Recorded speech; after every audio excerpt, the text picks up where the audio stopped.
a quiet place, a warm embrace, somebody to tell me it's alright to show your face. I'm strong, but I'm human. I'm brave, but I'm tired. I just want a moment where my heart ain't required to carry it all.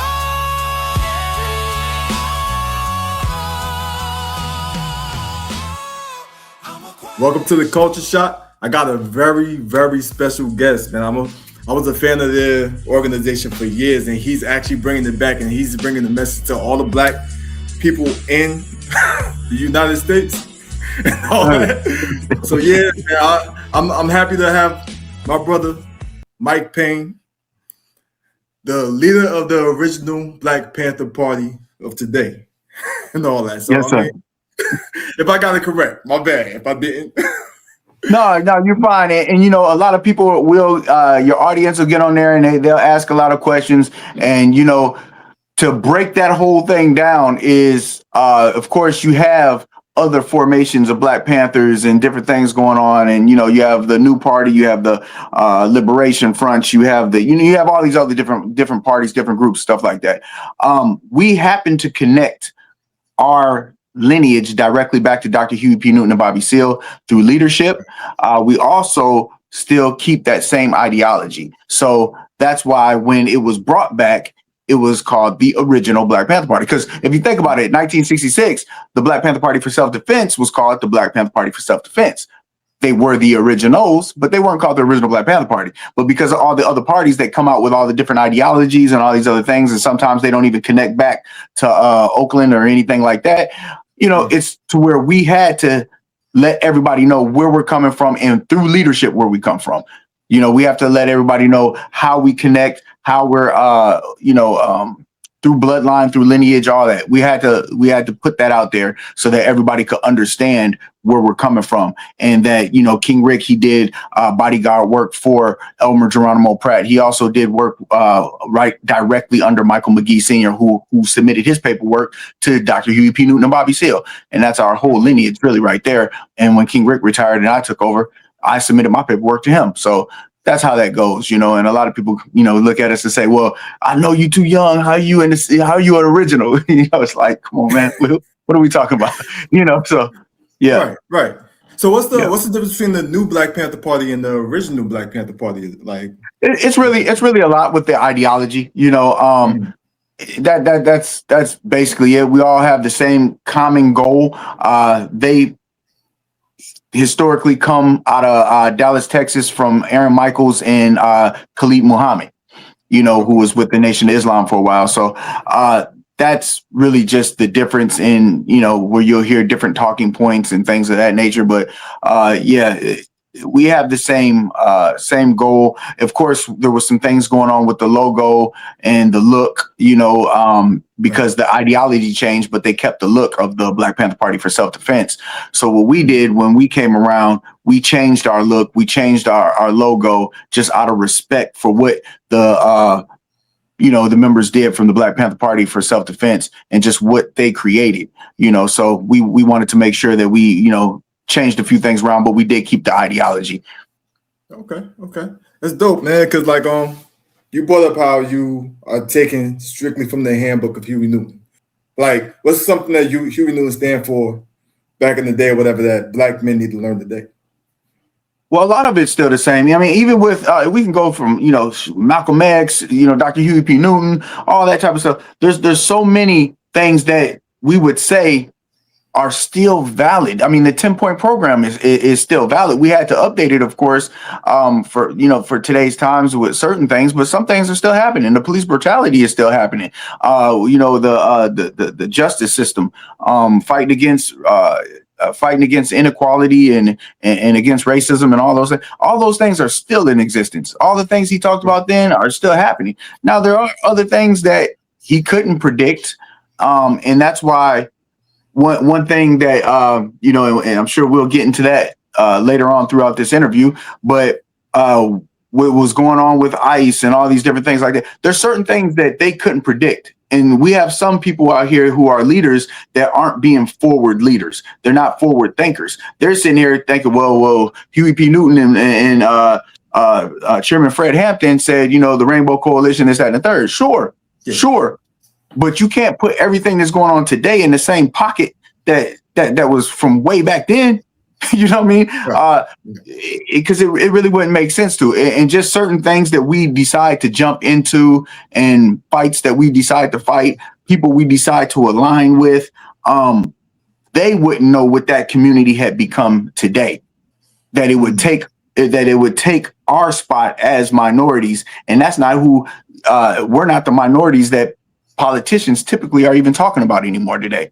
They could be either talking about the LGBTQ community, they could be talking about all these other communities. They don't be talking about us, but we steady voting, thinking that they're gonna do something for us. No, they're not doing anything for us. They're not even talking about us. But because of the fact that I've had people send me letters. Oh, Dr. Huey P. Newton said, we should be working with the LGBT community, whatever this, that, and the third. Well, should we? Because he only said that we should be working with all oppressed people, that this, that, stuff like that. Right. But to know forward, later on in life, would this group become this group? Would that group become this group? Now all it does is divide us as a people when we're now fighting for other rights when we haven't even gotten our human rights. We haven't even gotten our civil rights. We haven't gotten the rights to walk around in our own skin, yet you want to go fight for some other issues of love or whatever the case may be, or gender, or whatever you're doing. And, hey, all that is fine. Do what you do. But when you divide and put the black agenda second, and you can't walk around in your black skin and you're fighting for something totally different, that makes no sense to me. Thanks. And I tell people this all the time. Like, why are we fighting for other people when we haven't gotten freedom ourselves yet? So, like, it comes to a point where I totally agree with what you're saying, man. But you also mentioned something that I need to learn more about too. What is the 10-point program? The 10-point program was the program that was put together. Back then it was put together of the different things that we wanted, or the Black Panther Party for Self-Defense wanted from the government and from, for our people. And it was different 10 points of all the things that they requested, almost like demands of saying, hey, we need this, we need that, we need this. Today, our 10-point program is similar to that, but it's saying what we will do, and it also has some of the things that we want, like fighting against brutality, police brutality, and things like that. Our 10-point program also is community patrols. We promise to do our community patrols. We promise to do mentoring programs and things of that nature. So when you run down our list, educational classes, political classes, all that, fight for the release of the Black Panther Party elders that were incarcerated, all these different types of things. So we have different stuff that we needed now, or that we need now, that we didn't have to need back then, but some of the things still are the same, like the police brutality and the politics and all that stuff. Yeah. Right. So you see, with the 10-point program, do you see anything that's improving when it comes to like the government actually listening to you guys? What's more, it's tough. Okay, so the Black people of 1970, we'll go 70s and 80s, were more of a cohesive group. They were more unified than we are now. We have more information at our fingertips than they did, then, but it's so much information mixed with misinformation that our people don't really know what to do or where to go. And we're at a point where our people don't know who to follow or who to trust, because there's so many people that have been misleading the people, or doing the people wrong, or scamming the people, or whatever the case may be. So that the trust is gone in the Black community and things like that. But as far as what has helped, I have seen, there's been law and policy change. And that's what we still do today. And that's what we still fight for today. There's been a lot of law and policy change. Now, Has it been enough of it? No. There has to be much more. We still have a long way to go, but you have to realize we're in a system. We've decided to be in a system that is not meant for us. It's almost like asking the fox or the sheep, would you educate the fox better to educate the fox how to eat you? how to put you on a plate, cook you and dine you and tear you up, like how not to get away. It's one of those situations. We wouldn't educate our enemies how to take us over. You see what I'm saying? So why would they do that? They didn't want us to exist as anything other than cattle. So they didn't want to educate us. They didn't want to have us working. They didn't want any of that. So because we've gained ground, it's like, okay, we got to legally do certain things and we got to, strategically do certain things. But all in all, you can still see that, the system doesn't want us there. As many good people as there may be out there, the system is what the problem is. And bringing that system down is something that has to happen. It needs to be totally reconstructed.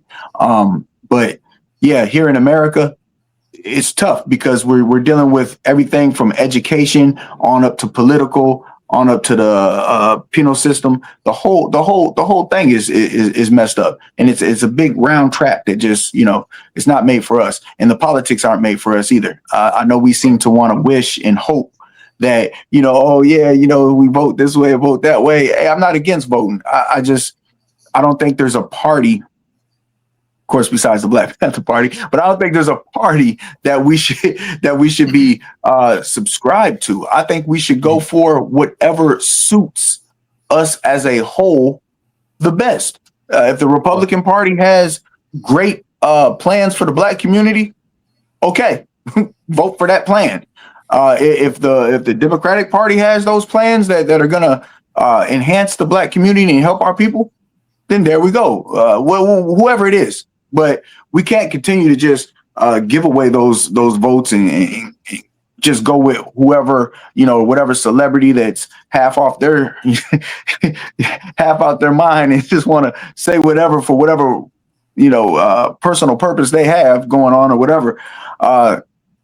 We can't keep doing that. We can't keep selling our votes out. We can't go for whoever has who can do the blackest dance and play the trumpet or bring hot sauce in a bag or whatever. We can't do that. We got to do better. So I'll tell you this though, like this is why we need more people like you and all that, because we need to focus on like the stuff that you're doing in the community compared to what Donald Trump is going to do. Because I've been raised with the Bill Clinton era, the George Bush era, the Barack Obama era, and the Donald Trump era, and then go back to Biden. So I'm an old cat. Let's just say that. No, you good. So, I'm with you. but throughout all those presidential elections, I stayed in the hood. I stayed going through a bunch of trauma and all that. So I personally believe we need to police our own communities. We need to stop worrying about the government giving us treatment when they're the one that oppressed us and all that. Absolutely. So do you agree that we need to police our own economy first before we ask for the government to do certain stuff for us? Yeah, I think we should. I think we should do as much for ourselves as possible without them being in it. Now, could we actually get a point to where we? No, I don't believe that they're gonna give us a slot of land and let us govern our own selves and all that, and lock our own people up and the ones that are doing bad and all that, have our own judges and all. I don't think that's gonna come anytime soon at all. I just don't. But as far as should we police our own? Yes.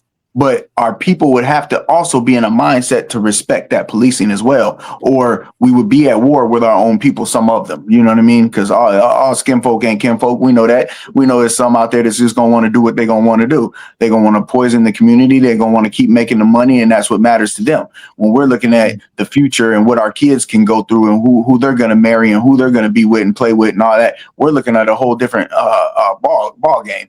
So, Yeah, I think that's a tough one, but those Mm, eras that you spoke of are really important because when you really look at all of them, every one of them, what has really changed for us, right, no matter which way we right, voted, right? right. What's really changed for us? We've had to do it ourselves anyway. As Dr. King said, he thought he was leading us into a burning house with the integration situation, and we lost all those companies and different manufacturing things. We had a lot of stuff going that was ours, and we left that to go to be equal into their establishment when we should have kept their establishment. And one other thing you said that's really important when you're Right. talking about uh, our people building and having their own and stuff like that. A lot of people say, "Well, that's not going to happen. It's impossible. This is that and the third." But the blueprint's already been set. If you really look, it's actually been done, right? A lot of people don't think that. They look at Black Wall Street and different like things like that. Cool. And that's on a great level as well. But if you even look over at the Nation of Islam and what they were able to accomplish, they've got their own stores, they've got their own this, that, and they're their own community. Just like if you look at the Amish and whatever else, you see them out there, they do their own thing. They got their own Right. little thing going on, right? So Right. the Nation of Islam was able to do that and without really acquiring all the land. They were able to just communicate. Of course, they did it through religion, but the unity, the unifying was there. And that's what we're having an issue with is we're out organized. We're not unified. And that's the biggest problem. The mindset of our people is the biggest setback that we're really facing.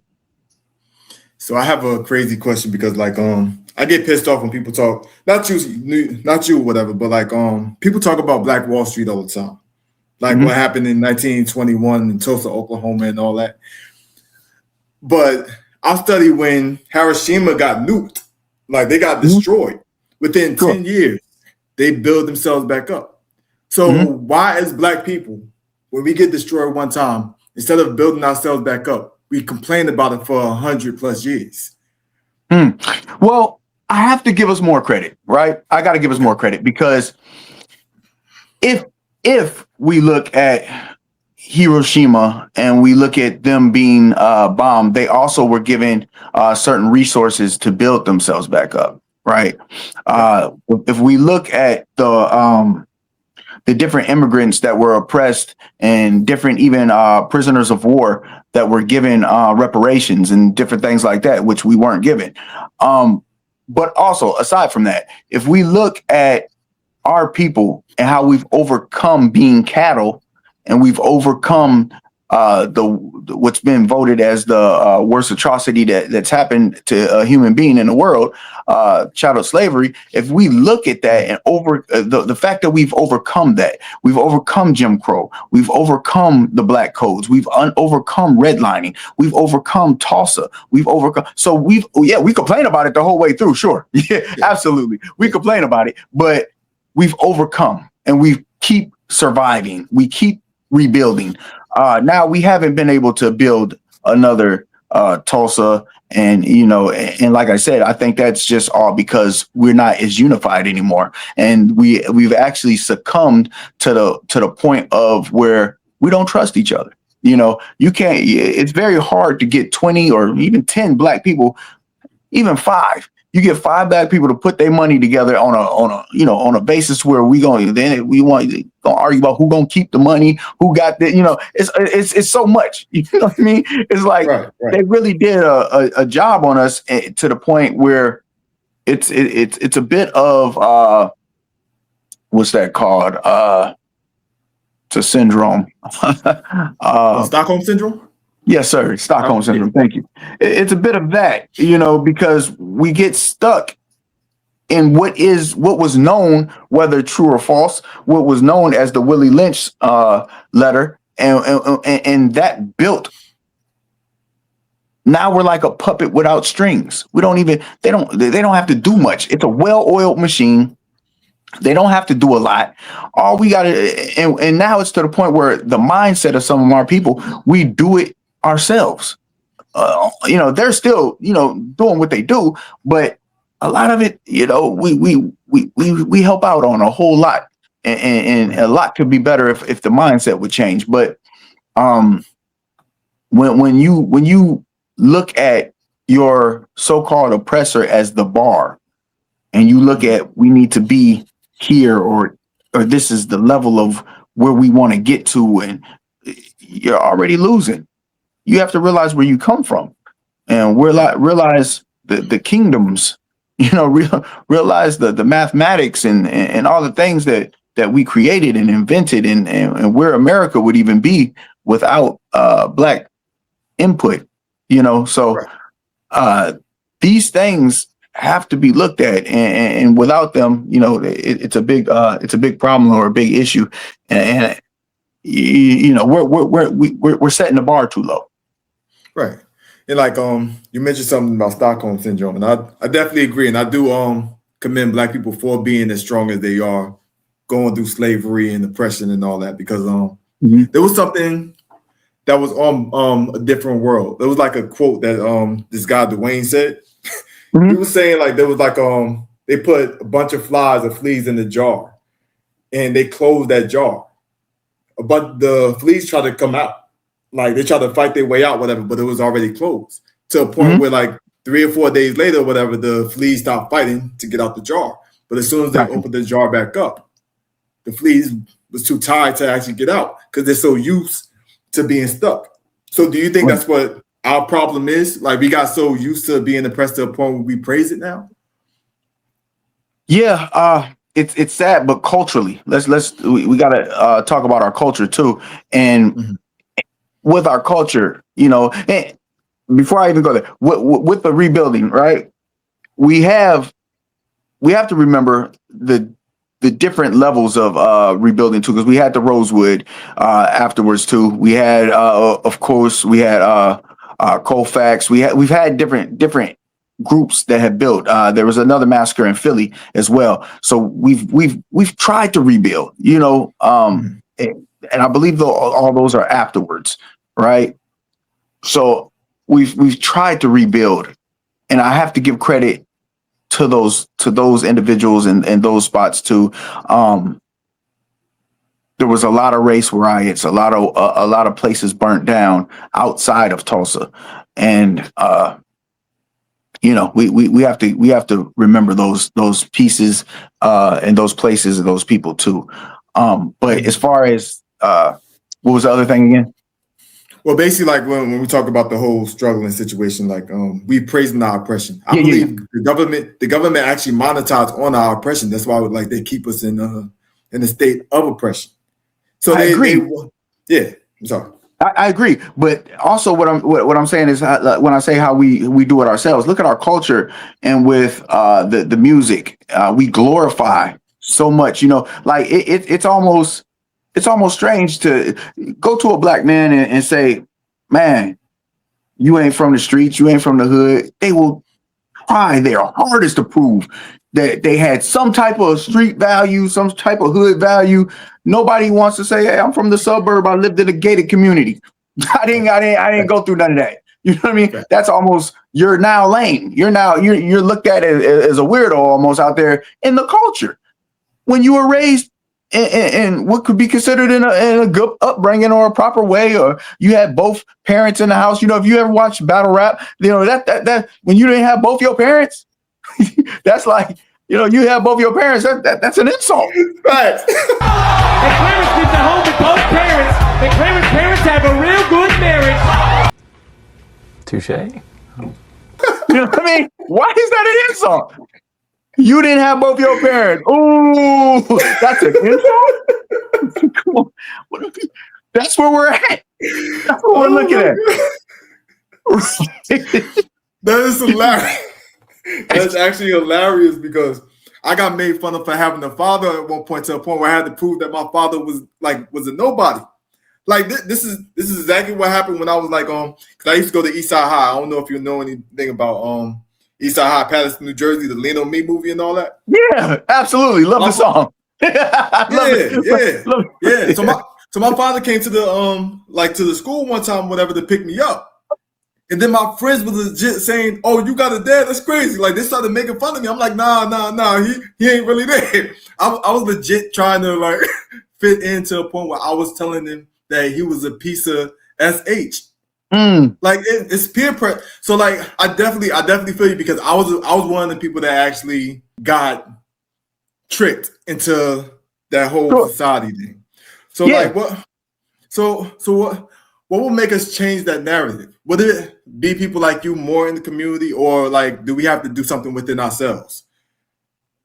It's a lot, because that's a really a cultural thing. The struggle is part of us to a point that, you know, it's just, even when we talk about the no snitching thing, and you know, now you letting, and we see it all the time, you're letting uncles and I don't know what other cousins, whoever's around the children, they doing little bad stuff to the kids, but they don't want the family to look bad. They ain't gonna tell on them because they ain't, well, I ain't gonna tell, I ain't gonna say nothing. You know, we gonna, you know, do it, handle it whatever way.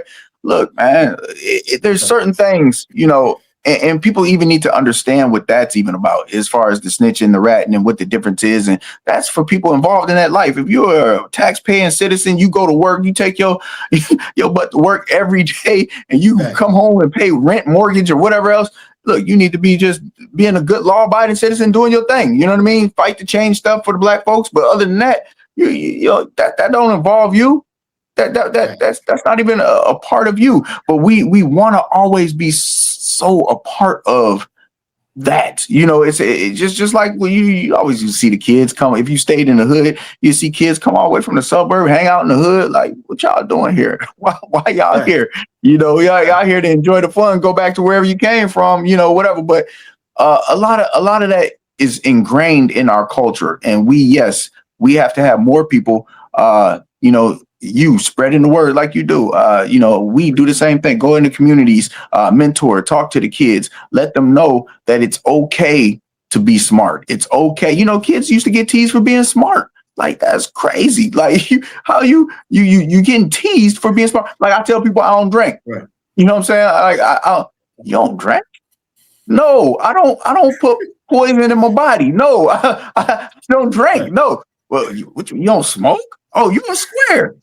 I guess, you know what I'm saying? Like, I guess, you know, whatever. But it is, you know, as a soldier and a warrior, I always want my mind to be present, so that anything I do or get in trouble for, or end up, you know, wherever for, I know it was clearly thought out, or you know, I was at least in my right mind, whether traumatized or whatever's going on at the moment, whatever's going on. I had a clear mind to handle whatever I needed to handle.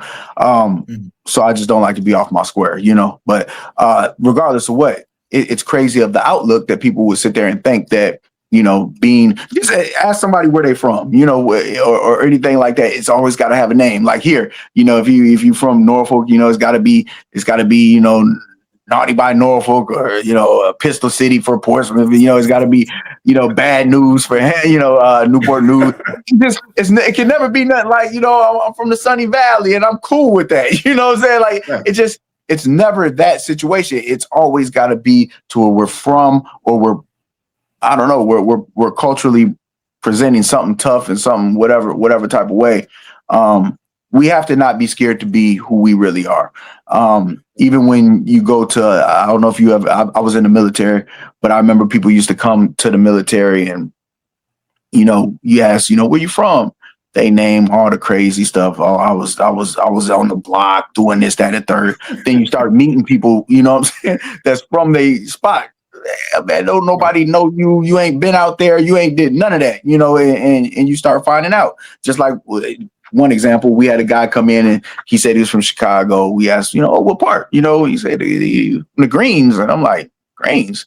Now this is 2000 and I don't know, 5 or 6, something like that. You know what I'm saying? I'm like, you from when the last time you was there? You know what I'm saying? He tell me, a couple months ago, and I'm like, man, that got knocked over a long time. It ain't there. You know what I'm saying? Like, what? You know, when you too young to be. You know, it was just, it was wild, and it just, you know, when I talk to people that were in prison, they say the same thing. They say, you know, people come into the prison and they all, you know, you could be whoever you want to be, just like on social media. You could be whoever you want to be, you know, until somebody can prove you wrong, you just, you know, whatever. So I think we got to get to a point where we're not scared to really be who we are as people, and we're not looking to impress people with false narratives. I think it got to be a point where we can be comfortable within our own skin, within our own upbringing, and within our own culture, and not be scared to break the cycles and chains that have been placed on us. You know, we have to break those generational curses, and I've done a lot of that. You know, it's just something we have to do, and not be scared to do it. Facts. Yo, I love the way you speak, man. Like I'm enjoying it. And like, right. but here's the thing, though. Here's the thing, because I know this had to happen recently, because I remember watching the Cosby shows and the Family Matters and the Fresh Princes and all that. Of course, Will Smith was from the hood and all that, but they didn't put that narrative on TV. But now we got shows like The Wire and Snowfall or whatever, like people getting violated, like in the bed, men getting violated in the bedroom, whatever. We never had that type of stuff back in the 80s. So how can we get back? How can we get back into the society where we're praising the doctors and the lawyers and the black men that actually progressed in life, instead of the ones that is a detriment? Once again, getting on the same page. You know, the consumers consume it. You know, they almost want it. But also we have to look at who's in charge of most media and entertainment, and it's not us. You know, we have to look at the Jewish community, who controls much of that, right? And just like one example of that would be Ruthless Records. Remember Ruthless Records with Eazy-E and right, and Ice Cube talk about, you let a Jew break up the crew, right? You know, that hasn't stopped. That's not nothing that has stopped. They still own a lot of that. Also, the community, LGBTQ community, are into the fashion and the this, that, and the third. And they have become such a big community that it seems that they have to be represented in some way, shape, form, in almost every show possible. You know, so it's kind of sad, because you know, I've watched certain shows. You know, I think it was it the Supergirl or something like that. I don't know. But anyway, it was one of them DC Marvel shows. And I was like, man, it was pretty good. And I didn't want my child seeing any type of, you know, real sexual behavior for real. You know what I mean? But the fact that they had to switch things up and make one of them go a certain route, and now you got to have a whole storyline to kind of show it and get it to, you know, whatever. Now you got to sit here and answer all these questions. And you got to sit here and talk to your kid about, you know, this, that, and the third, when, you know, it wasn't time for that yet. They were still just, you know, being kids, having fun, watching superpowers and people being able to fly and all that. You know, now they're doing something else, and you got to go through this whole thing with them. But, you know, and I do believe in life, you know, people should be represented and have representation. But, you know, when it's excessive, when you got, you know, people like the drag queens coming into the schools, reading to the kids, and they're wearing clothes that's just crazy. Like you might as well go to some little titty bar or something with that. Like that's weird. You know, it's just so the things that they're trying to indoctrinate into our children is just it's sad. You know, and we have to get on the same page. Excuse me. We have to get on the same page as a people to say, no, we're not doing this. But it's so many of us that will, what I always say, self-preservation kills us. Because there's so many of us that will go against the grain just to get more likes on Facebook. They'll say the opposite, or something that's just gonna, you know, be whatever it's gonna be, just so they can get a bunch of clicks and likes. And when you have done that, you've lowered yourself to the degree of a sellout. There is nothing different between you and that other individual that has sold their people out, whether it's for money, likes, little hearts, whatever it is. You sold your people out. So but having attention is like the biggest drug right now. That's within. I guess I guess you could say that's worldwide. But attention is the biggest drug out right now. Everybody needs it. Everybody needs to be somebody. Everybody needs to have likes and their photos getting looked at. That goes to the way the women want to perceive themselves online, and some of the men too, whatever it is. But it's all for likes and the approval of other people and all that. So we got a long way to go. We got a long, and it's getting worse with social media, and ever since the internet days, it gets worse and worse and worse. The more we advance in technology, the worse things get, and the more we're targeted. We're targeted and don't even know it. A lot of our folks don't even know that they're being targeted through these algorithms and things of that nature. Right. I definitely agree with you. And there's something that you said when it came to social media being an addiction. When I really got upset, because we know about the Kanika Jenkins situation. Like, there was protesting, they were investigating. But at the same time, where I was from, there was like a kidnapping. There was a kidnapping or whatever of some little kid and all that. Nobody knew about it, but the people the kid that got kidnapped, everybody in my neighborhood was talking about Kanika Jenkins and not the kid that got kidnapped. So that shows that people wanted to be a part of the media instead of understanding what's going on in the community. So is there any way we can actually put the phones down and put the laptops down or whatever to understand maybe there's certain stuff that we can work on in the community? Because that kid died. Just like Kanika Jenkins, that kid died, but that kid could have been saved in the community. Right. That kid could have been saved if we paid attention to it. So what's one thing we can do to make us put these phones down? It is a gift and a curse. But if we're going to keep them, because I know people will, right? Use them for the proper way. Use them for evidence when the police are beating you. Use them for evidence when somebody's being attacked or whatever the case may be. But also, we have to be proactive in jumping in and helping some of these people. People getting stumped out, or people, whatever. You sitting there just record and talk about World Star or whatever. Man, stop that. You know what I mean?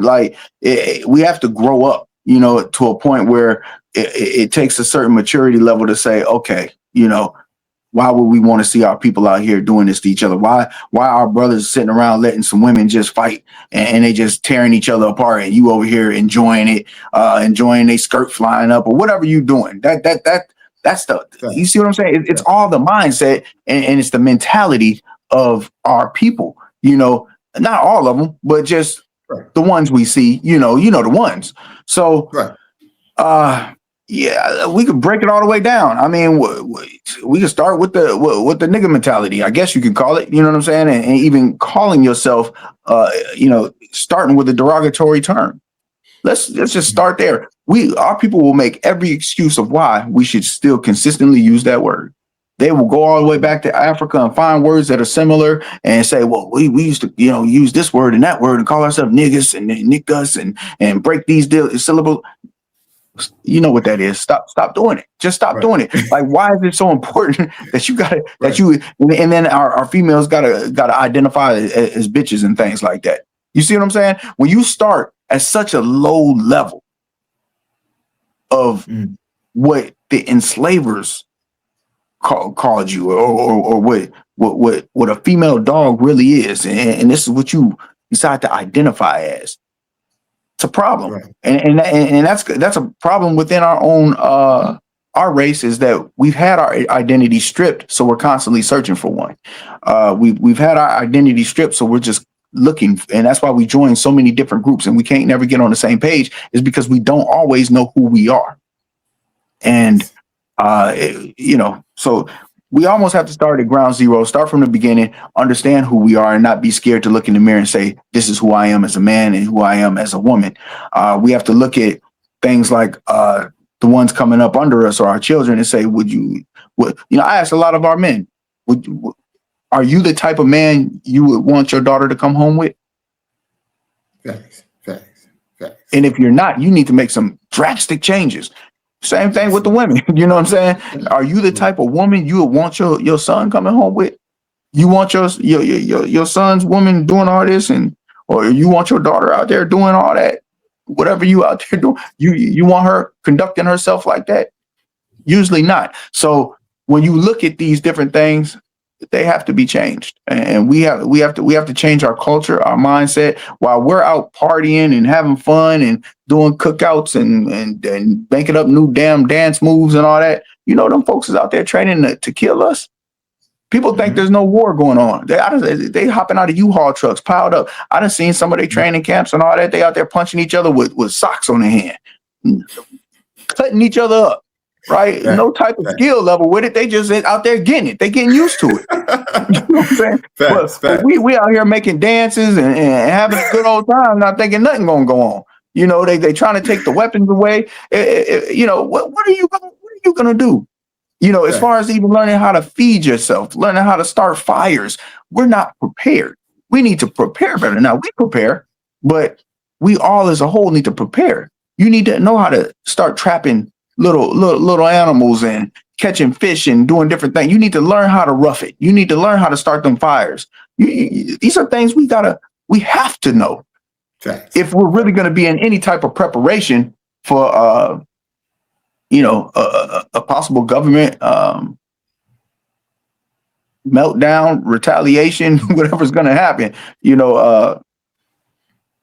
They all say, hey, if it happens, we're going to do it. No, let's not be delusional.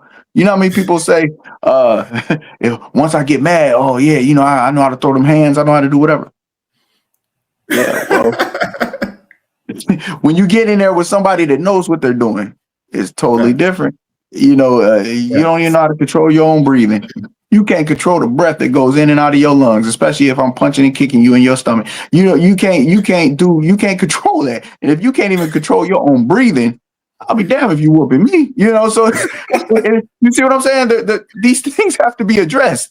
If you can't start no fire, what happens when you can't buy the bullets? You think your car gonna work? You going to war? You think the car gonna work? You gonna go in the store and buy a bunch of ammo? You better learn how to make them. You better learn how to, get back to the basics, Facts. But Facts. We have a lot of work we have to do. We have a whole lot of work to do. I definitely agree with you, man. Because one thing, I just learned how to change a tire, so I might be one of the people that that have to start working on hunting and all that. So I definitely agree with you, especially when it comes to the question that you asked. If I had a daughter, I don't have a daughter or whatever, but if I did have a daughter, would I want my daughter to date somebody like me? Right. And I absolutely would, because I'm a vegan or whatever. I'm a teacher. I go into the community, whatever. I give back to the community and all that. Never cheated, never hit a female, none of that. Don't smoke or drink. But most of the people, when you brought up the whole smoking and drinking situation, the reason why they do smoke and drink all the time because they don't want to be around themselves. So if they do, smoke and drink or whatever, and they got to answer that question, you automatically have to say, no, I don't, because I don't like myself, whatever. That's why I got to intoxicate myself. That's why I got to not be sober and all that. So I totally agree with you, man. And I'm enjoying this conversation. I don't want to hold you, but I got a few more questions. Yeah, let's get it. Yeah. So you brought up the ICE situation. Sure. I'm not a fan of ICE or whatever. I'm not a fan of but I personally, to be honest, I don't care about the Mexicans that they're coming after. Right. But there's some guy named Robert Birdsong. I'm not sure if it's he's the Black Panther. Yeah, I know what you're talking about. Yeah, but he called himself the Black Lion and all that. Do y'all have any connections or whatever? Do y'all have any agreements with each other? No. Is nothing going on? Okay. Okay, so y'all just have a totally different ideology. Yes, completely. Yeah. I feel that because the reason why I brought him up, whatever, because I said, I looked into a lot of stuff that you guys were doing and all that, you, your wife, and the community, whatever, they y'all do big things, and I'm happy to see a group like you, all across the community and all that. But there's a lot of people that praise you but make fun of him. Like Oh, they they make fun of me legit. too. I think. I think they do. You know, you get both. Like when I did the and I'm glad you see that because I see some of both. But when when I put out the statement, saying that this isn't our fight. Oh, you know how many black people? A lot of them were Mexican, a lot of them were Latinos and whatever else. But you know how many black people who came at me talking about, you should be ashamed of yourself. You should fight for all oppressed people. They're telling me what I should do with my life and what our party should do with their life. When you sitting on the couch, but you telling us what we should do with our lives because you think Dr. Huey P. Newton, Bobby Seale, and Fred Hampton would have did whatever. It's the reason why they had the Rainbow Coalition. There's the reason why they had the Brown Berets, which were our Mexican brothers and sisters, and the Latinos or the Puerto Ricans were with the Young Lords, right? So, and then you had the White Panther Party. So you had all these different groups, and they worked together and fought whatever they needed to fight. You see what I'm saying? So it's not the same thing. We were talking about illegal immigrants, right? Right. We're not talking about, yeah, sure. If I saw another brown individual out there getting punished by law, yeah, I could see stopping that or helping that, a person that's legal. But when have you seen a bunch of illegal people come out helping us about anything? They don't want to be seen by the police, so they ain't doing it, right? And even when we do get to some of our Latino brothers and sisters, our Mexican brothers and sisters, a lot of them, when I said it's not our fight, a lot of them weren't in this fight with us. Now, sure, there have been wars. Sure, there have been, people out there protesting, but protesting isn't what you were asking us to do. Protesting is not the same as fighting. Now, people keep saying, well, black people are going to be next. No, we are first. And now, and we will be in the future with being hunted by government officials. We've had SWAT. We've had all these different groups constantly in our community, the FBI, sheriffs, whoever come through. And I have not seen any other culture just jump out with no gun talking about leave them alone. I ain't seen it. I haven't seen it. I ain't seen nobody put no gun to no police chest talking about leave that black man alone. Somebody they don't know. None of that. None of that. We all saw, rest in peace. We all saw George Floyd right there. Everybody watching. Ain't nobody, there was some that jumped in and that were at the protest and things like that. But the man was able to be murdered live on camera. So what I'm saying is, when you're talking to us and saying, will we stop this from happening? Right? Will we go against ICE? Like, will we take weapons and go to shooting out with ICE? That ain't our fight. That's not our fight. We've had so many different people murdered constantly, and I don't see people jumping out there with no weapons talking about stop killing that black man or woman. And it's just crazy to think that you have black men that will sit there and say, that will be mad at us for sticking up strictly for black people. You're in such a hurry for us to go help give our lives for other people. By all means, join the force. Get on the team. You know what I mean? If we can grow so exponentially, good gracious, exponentially. Right. Almost got caught. But if we can grow that much to the point where we just have armies, just and I ain't gonna say people to just throw away, but what are you talking about? You're talking about going to war with the whole government over some folks that I know with the Latinos, it was what and I don't want to give the wrong number. I looked it up, but it was close to half of them voted for the person that's hunting them. Right.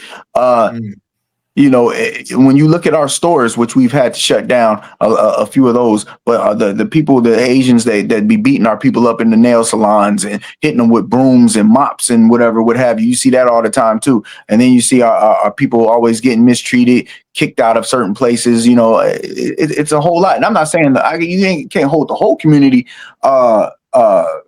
responsible for that, but there's some cleaning up that needs to be done before we decide to just be out here giving our lives for, for people that sometimes don't even want to be around us.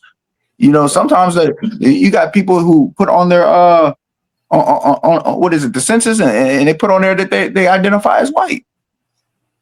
But you want us to jump out there and help? Right.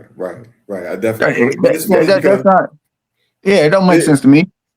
it's funny because like I don't see this. I don't see what's wrong with what you said, basically, because they're not targeting us, so it's not our fight anyway. If you want to help out, so be it. But you don't have to force us to help out. You don't have to force us to fight We're with here to help our people. That's what we're here for. We are specifically here to help our people. Now, say the Brown Berets and the Young Lords said, "Hey, General Mike Payne, this is what we got going on. We want to help this groups of people that are out here being unlawfully treated. This, whatever. Then we'd have a decision on that. But I also want to talk about with that. They say you should help all oppressed people. Now, I don't mean to be cruel by any means, but when you choose to come over here in a certain fashion, that's not oppression. That's not oppression. Oppression is when somebody is taking a system to push you down. You don't even have to be here. You see what I'm saying? We don't have nowhere to go. You see what I'm saying? We don't know where we come from. Most of us, you know what I'm saying? There's no island or place we could just say, hey, that's where we go.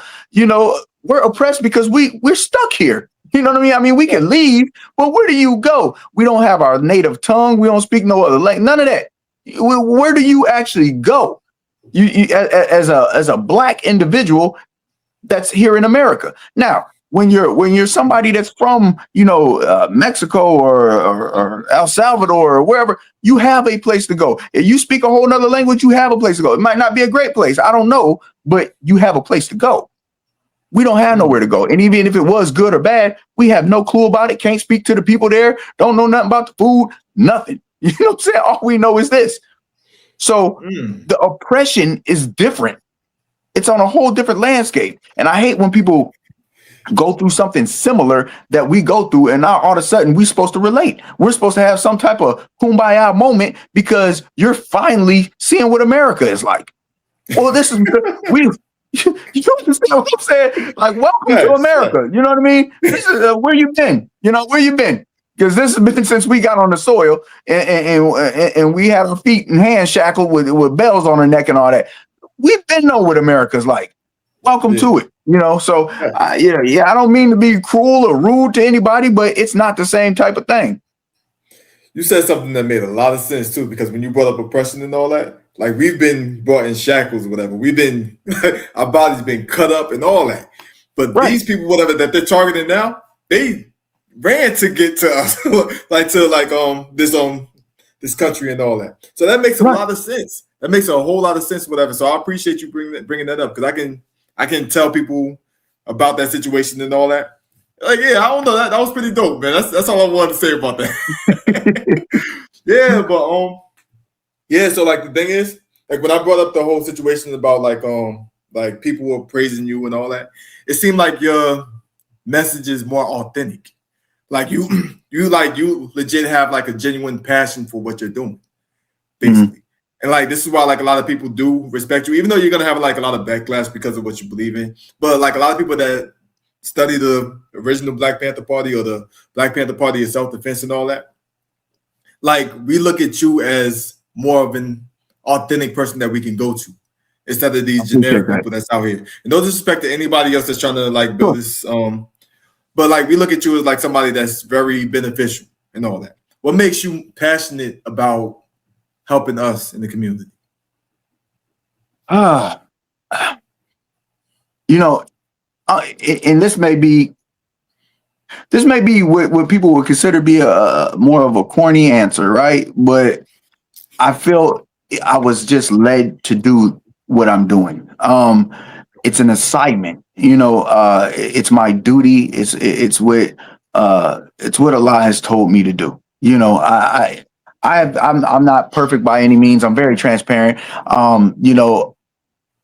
but I got to a point and I was doing good. You know, I was doing pretty good in life. I was, most people know I used to do a whole bunch of music and movies. That was just a passion of mine. I was a creative individual like that. And I had to put all that aside for our people because, as Malcolm said, our entertainers cannot be our representatives. And our people don't trust those that are always selling something. So if I'm out here selling music, or if I'm out here selling movies or whatever I'm doing, even if it's beneficial for Black people, or even if it's, if it's not, whatever, but they wouldn't trust it. You see what I mean? So when I asked, what am I to do? Because I do have a passion for our people, and I see a void. There's a lack of power behind the action of a lot of different groups and organizations. We do have good grassroots groups and things that are good do-gooders and helpers, but there's not many people that's willing to really put their body freedom and things like that on the line, or be chest to chest with the police, and even draw arms when we have to. So when it came to that, it was one of those things that what should I do? And the answer came to me, and this was it. So in short, I really love our Black people, and I want to see them better. I want to see us in a better place. I want our kids to have somebody to grow up with and really enjoy, and good people for our daughters to marry, good boys for our daughters to marry, good wives for our sons, things like that. I really do believe in Black love. I want that to be a thing, so even in my own life, I like to represent everything that I speak on, so that way, our people can see it. We always have to lead by example. So I just try my best to do that. Facts. I love that answer, man. I love it. Like you said, it was corny, but I rock with it, man. So I appreciate you, brother. Thank you. Absolutely. Yes. So one more question, because I personally think South Carolina should learn more about the Black Panther Party. Because our biggest tourist attraction right now is something called the Battery. Is this where we have a bunch of plantation homes all across the town, basically. And there's a bunch of Black people legit looking at this it's a beautiful thing. But I wanna move the narrative and bring a tourist attraction somewhere else into a positive situation. Sure. So I want people to know more about what you guys do, because y'all build a community, y'all build certain stuff, whatever. So what can we do to bring you guys to us? You in South Carolina? Yeah. Where in South Carolina? I'm in Charleston. Charleston? Okay. We're in was it Greenwood, South Carolina? I know Greenville. Greenville is across the way though.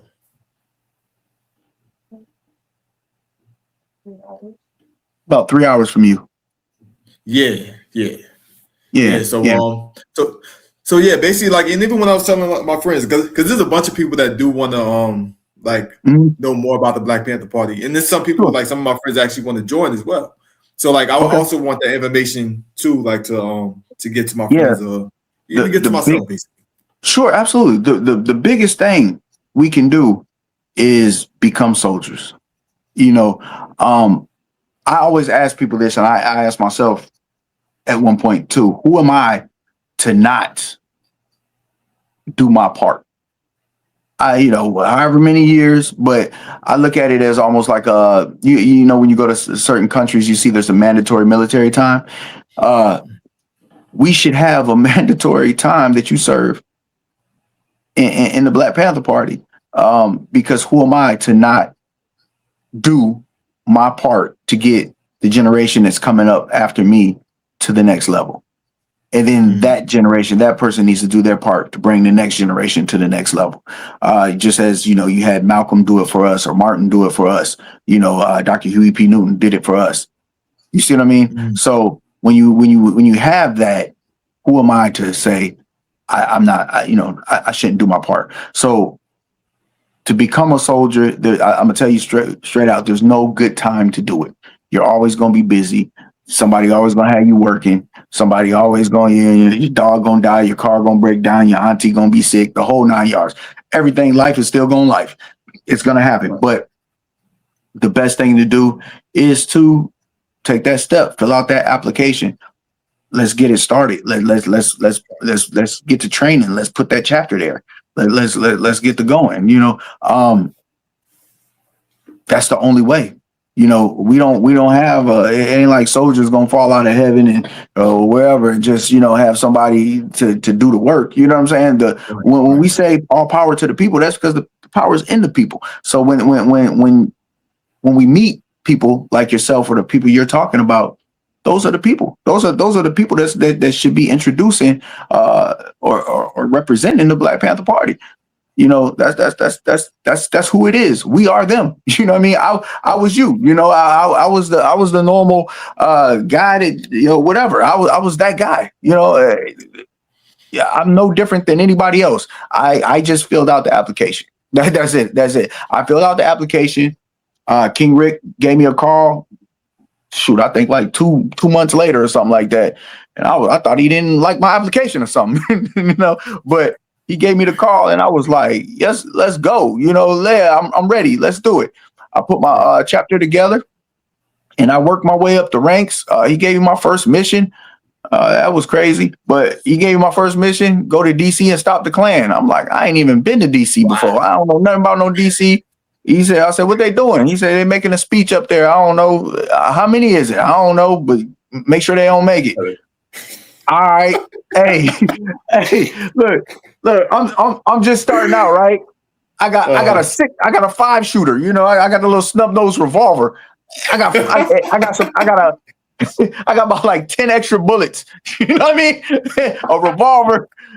I'm like, yeah, I'm about to go stop them. You know what I mean? So that's when I first started, So I was like, hey, whatever it's gonna be, So I get my little snub nose. I don't even think none of my members at that time had a weapon. Well, one dude, one of my guys, yeah, we about to box it out. One of my guys carries a staff, so he, the Moses joint, so I'm like, hey, you got something, you know what I mean? So we went out there. We went to DC. Let's make it happen, and I got video footage of that, and it was just so great because other people in DC had heard about them coming and whatnot. And what we did was we organized with a lot of other people there, and we had groups just of 50 to 100. At one time it was like 30, then it went to 50, then it was like maybe 100, and then it just grew and grew and grew. But we just organized with the people that was there, and then we just went. There was a gun line of police with the vest on and all that, and the little helmets, and they were standing there. And they were protecting the Klan, walking them around, trying to get them to a place where they could, make their speech or whatever. And we were chanting and hollering and throwing stuff and doing all that so hard that they never got to make that speech. So mission accomplished. You know what I mean? Wow, okay. So it was beautiful. You know what I mean? Right. So I look at that as our brother Nat Turner, who started with, a small group of people and then went from plantation to plantation and grabbed extra people and extra people and extra people. It's the same situation in my mind. So, well, not the same situation, but, as far as gathering people and making sure that a mission can be accomplished. So it doesn't take a lot of people. When we look at people like our brother Nat Turner, who started with a small group, or look at somebody like a SEAL Team 6 or whatever. If you're trained, a small group of trained people can really make a big difference. And I always quote, one of my favorite soldier type movies. When you remember 300? Did you watch 300? That's the Greek movie, right? Yeah. Yeah. So there's a part in there I like, right, where they ask them, they say, well, we thought we brought more soldiers than you. And I think King Leonidas looks at him and says, "Well, what do you do for a living?" And the man say, he's a carpenter or whatever he is. He asked the other man, "What you do for a living?" And he does whatever in the stables and fixes the horses' shoes and all that. What do you do? He say, "I'm an iron, worker." And he says, "Spartan soldiers, what do you do?" And they all just give a loud, and it's just like, yeah, we are soldiers for a living. That's what we do. So then he said, "Well, it looked like I brought more soldiers than you." You know what I mean? So being that you have less, but it's different when you have trained men. So just things like that, all in all, in situations I've been in, when we've gone to Mississippi and we've had to fight against the police out there, and and we get together with our allies, the Elmer Geronimo Pratt Pistol and Rifle Gun Club. Shout out to them and General Nick Bezel. But yeah, we go out there and we hold the line. We do what we got to do. That's just it. So by all means, tell your folks, fill out that application, brother. Go to www.theoriginalblackpanthers.com. That's www.theoriginalblackpanthers.com, and you can fill out the application right there online. And yeah, definitely, we look forward to working with y'all. Okay, I definitely look forward to work. Like, look, I can talk to you for hours, man. I'm telling you, you're very you're a very dope person to talk to. But I know we have to do other stuff and all that. But like I said, I can legit talk to you for hours and all that. So is there any last words that you want to say? Because I'm gonna put the link down the video and everything. So if you have any message for us, or if you have anything you want to let out, yeah. I mean, I guess in hindsight, from what we've spoken about today, the last message would really be to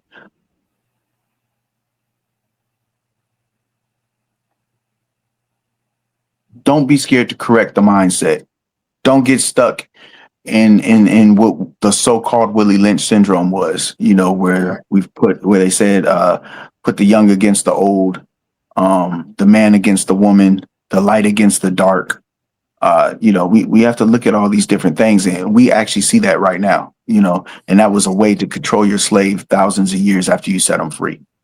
Right. And if we look at those situations and we look at how our government set things up, recognize that they're just reproducing the same thing over and over again. It's almost saying, like, I could prove to you slavery is still alive and well right now.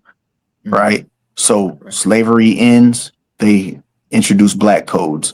Black codes ends, they introduce Jim Crow. Jim Crow ends, right? They had redlining and all that up in there. Right. They just keep reintroducing new laws and systems of legality. Then they come with the what is that? The welfare system.